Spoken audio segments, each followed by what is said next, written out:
The joy of the Libyan diaspora spilling into the streets and cities around the world. Libya, Libya. While diplomatic reaction is tempered by questions about what comes next.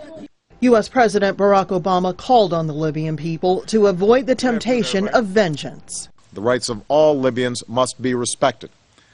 True justice will not come from reprisals and violence. It will come from reconciliation and a Libya that allows its citizens to determine their own destiny. At the United Nations, a call on the Libyan leader, Muammar Gaddafi, to accept the inevitable. I call on Colonel Gaddafi's forces to cease violence immediately and make way for a smooth transition. The U.S. military, which flew some of the first air missions during the NATO no-fly campaign, is ruling out any involvement of U.S. troops in whatever follow-up mission either the UN or NATO sets up.